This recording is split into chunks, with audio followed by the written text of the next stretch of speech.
The first thing I'd like to say is I want to extend my deepest sympathy to my friends, those people that were killed by this tragic event. Some of those people were my colleagues, my friends, and served on the board with me. But more importantly, I don't want to take anything away from the victims that lost their lives, but to my partner, my wife, who was a victim of this senseless tragedy, to her children, my grandkids that are trying to process this, my wife's sisters, and all of our extended family. This is not supposed to happen. As Condo board members, we are volunteers. We do the best for our community. We've been dealing with this for a number of years. We've been before the courts. And I just want everybody to know that gun control and mental health needs to be fundamentally a priority in this country. And I just want everybody to pray for all of the victims and for my family in this really difficult time. And I am very impressed with how you're able to stand here and talk about this. Can I ask you how your wife is doing? I know you said to me you believed your family was targeted. Can you tell me why you believe they were targeted? And without getting into specifics, how was your wife doing? Look, my wife remains in serious condition in a local trauma center. She went through extensive surgery, but we're hoping that she's on the road to recovery. We've got a long road ahead of us, and this is not just about, the superficial injuries and the gunshot wounds. It's about the mental health and all of the things that are going to be challenging moving forward. Life is never going to be the same for me and for my wife and our family. John, you said you believed that your family was targeted. Why, again, not specifics, this is a police investigation, but why do you believe that you were targeted? Well, if you look at the victims that were impacted, all of the deceased, they resided on our board or previously resided on our board.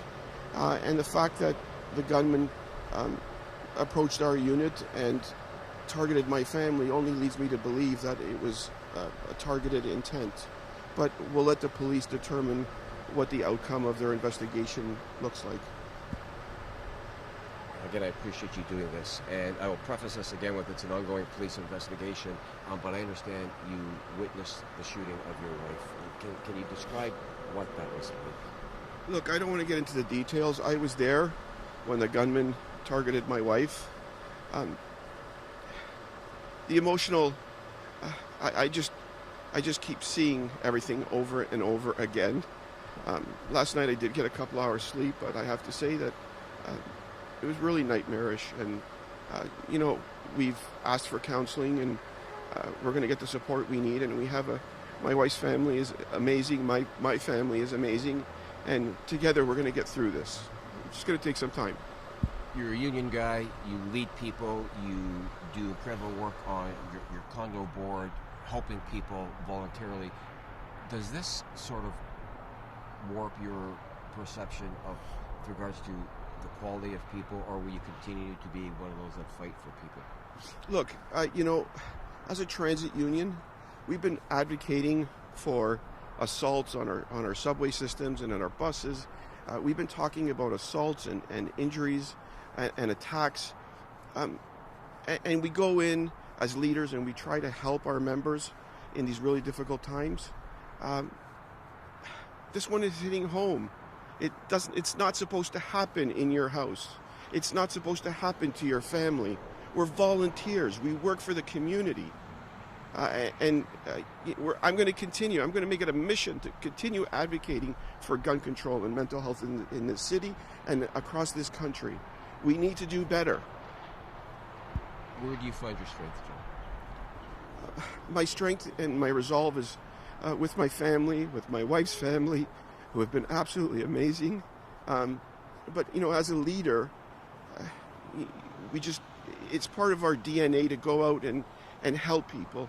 But sometimes you have to go to those leaders and say, are you okay? And thank God I have people who are reaching out and saying, John, are you okay? And is your family okay? We are going to work through this and we're going to survive. But for those that lost their family members, their loved ones, my colleagues, my friends in that condo, my heart goes out to you guys. This was totally avoidable. I'm going to ask you, as a leader, John, are you okay? I'm okay. You know, I have the support. My national and international office is sending in grief counselors as we speak. We're going to deal with myself, my wife, and the family, and we're going to make it through. We're strong. Lastly, thank you for doing this. Is there a message you want to get out there? I know you talked about gun control and mental health. If anybody in power is listening to this, looking at you and what you're struggling with right now, what would that message be? We need to do better. You know, how the assailant acquired a gun is going to be determined by the police investigation. How we control how they use them and how, it needs to be better. There needs to be better laws to protect us. People shouldn't have access to these assault weapons, to these semi-automatic guns. You know, if people want to go hunt, let them go hunt, but not in our communities, not in our homes. And you know, it's years that we've been dealing with this. The flags were there. Everybody should have seen them, and we should have responded better. The court should have responded better, and let's see how this unfolds. And I understand you're on your way to the hospital. I am. I'm going to spend time with my wife. Thank you. Thank you for trusting me with this interview, and all the best. We'll stay in touch, okay? Thank you.